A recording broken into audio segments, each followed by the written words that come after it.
Hey guys, what's going on? Steven. I was just kind of thinking about it on my way to work today.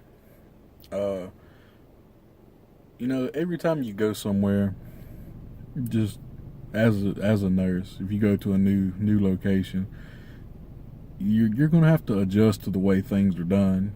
Sometimes you have different equipment, just such as like IV pumps and things like that. I know I was at one hospital that didn't even have pumps; they still use the dial-a-flows, and which probably a lot of you don't even know what they are.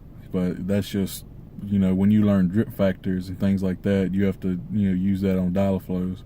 So you just the little stopcock thing that you have on the line, you just kind of open it up to a certain amount, make it go faster, and you just don't have the machine at all. So anyway, that's just an example.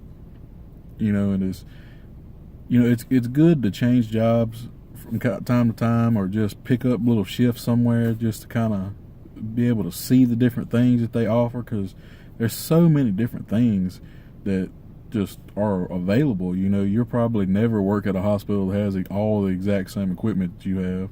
You have some that's poor hospitals, richer hospitals.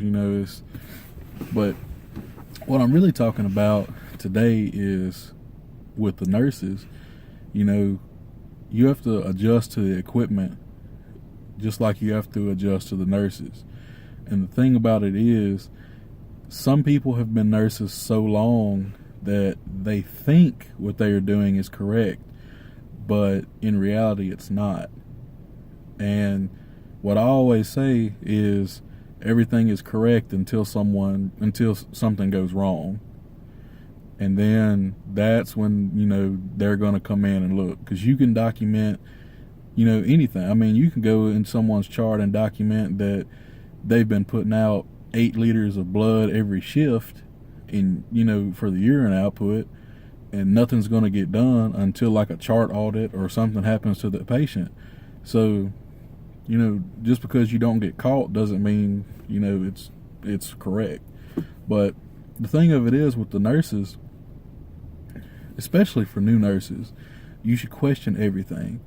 Always question something you don't understand, or if someone have someone show you how to do something, and then have someone else show you, and then or if you don't want to have another nurse show you, confirm that with the supervisor and say, is this the hospital policy for doing this?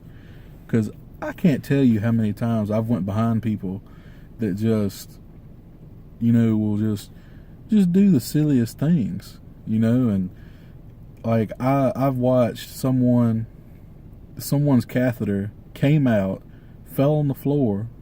The nurse goes over there, rinses it off, and goes to put it back in. And I stopped her and I said, "Are you serious? Like, they're gonna have a UTI." And then if you've never worked in a hospital before, when somebody develops a UTI that did not have one when they first came in, everything that goes on from that point on is free. They shut down they will shut down paying for everything. Most of the time they will just not pay for stuff for the UTI, but they can stop everything because they will say that you are not properly taking care of the patient and you are not within the guidelines of Medicare and Medicaid. So that's a serious thing. So is a central line infection. They will do the same thing. They will stop paying.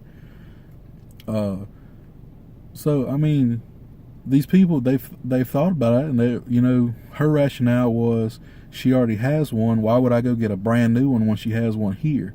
There's nothing wrong with it. It just got dirty.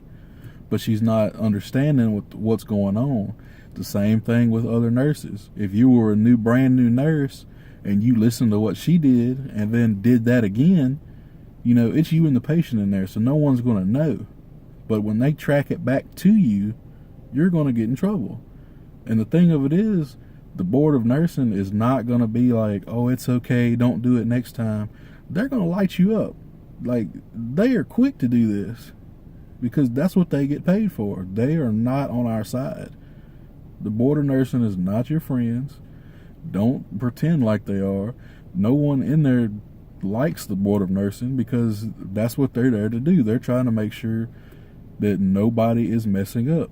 And if something is not up to code, you are not doing something right, the hospital gets fined, you get fined, you can get fired.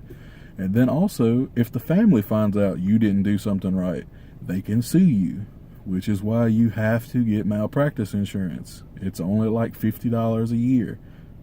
You need to get it. It is the best investment of your life. You may never get sued. You may think $55 a year for 30 or 40 years is a waste of money. But I would rather have it than get sued and end up paying $1 million to somebody. That would be crazy. But, I know I ramble on from time to time, but you've got to know who you can really trust in the medical field. People will tell you, all kinds of crazy things, and then, if you don't know, but it sounds okay, you'll go ahead and do it. And they're not going to be the ones that get in trouble. You are. Because they didn't do it. They told you to do it, but you were the one that's dumb enough to do it. So, use your nursing judgment, as they say. But also remember, ask questions on everything. Double check it. Go to the Board of Nursing website. Look through the files and see. They have a special link on the Mississippi Board of Nursing, I know, that you can actually check the different scopes of practices of different things, and then you can go in and you can actually go and see the correct way to do different procedures and all kinds of things. But just remember, this is your license. This is what you work for. Some people have worked 4 years. Some people have worked more than that. In California, I heard that people go to school for like 4 years and then get on the waiting list for a year or two, then go back to school for 2 years. So that's almost 8 years.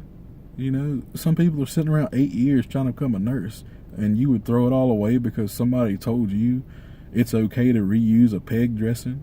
It's okay to, I know the dressing has been there for 3 days, but it's not saturated. We can leave it.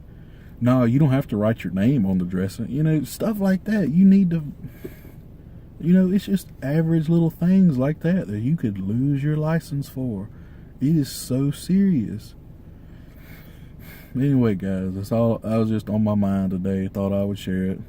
So, like, comment, and subscribe. Give me some suggestions on any nursing related stuff you want to know about. Anything you want to talk about. Let me know. All right, bye.